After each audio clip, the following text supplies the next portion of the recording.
एक समय की बात है, एक गांव में एक आलसी पति रहता था। उसका नाम राज था और वह अपनी पत्नी सीमा के साथ एक सादे जीवन की जिंदगी बिता रहा था। राज बहुत ही आलसी था और उसे सिर्फ आराम और सोने की आदतें थीं। वह अपने कामों को ठीक से नहीं करता था, जिससे उसके घर की हालत खराब होने लगी और वह बीमार रहने लगा और उसकी पत्नी भी परेशान रहने लगी। एक दिन पति को लेकर गांव के हकीम के पास गई और बोली, जी मेरे पति की हालत दिन ब दिन बिगड़ती जा रही है। हकीम ने कहा, इसकी बीमारी इसके आलसी स्वभाव के कारण है। इसकी बीमारी मेहनत करने से सही होगी। और हकीम ने कहा, ये दवा खाओ और दिन भर काम करो, ठीक हो जाओगे। गांव में एक बुद्धिमान साधु आया।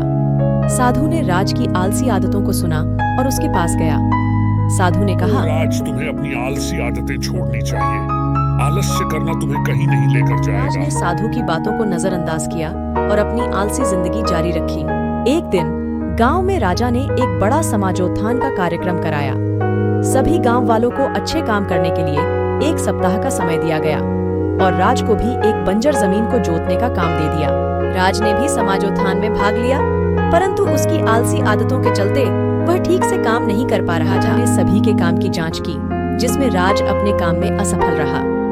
राजा ने राज को बुलाया और कहा, हमारे आज्ञा की अवहेलना की, तुम्हें इसका दंड अवश्य मिलेगा। राजा ने राज को समाज में बेहद बुरा माना और उसे गांव से बाहर निकालने का फैसला किया।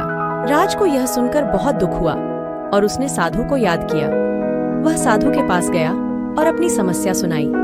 साधु ने कहा, राज, तुम्हें अपनी आलसी आदतों को बदलना होगा।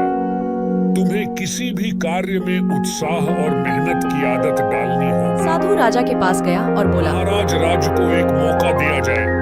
राज 7 दिनों में जमीन को जोतकर उपजाऊ राज बनाएगा। ने साधु की सीखों का पालन किया और 1 सप्ताह में अपनी आलसी आदतों को छोड़ दिया। उसने समाजोत्थान सभा में पुनः भाग लिया और इस बार वह सफलता से सभी कार्यों को पूरा करता रहा। गांव वाले ने उसकी मेहनत और उत्साह को देखकर उसे बहुत सम्मान दिया। राजा ने उसे गांव में वापस आने का मौका दिया। राज ने सबको दिखा दिया कि जीवन में मेहनत और उत्साह की आदतें डालने से किसी भी समस्या का सामना किया जा सकता है। दर्शकों, आपको वीडियो अच्छा लगा हो तो सब्सक्राइब बटन को जरूर दबाएं और लाइक करें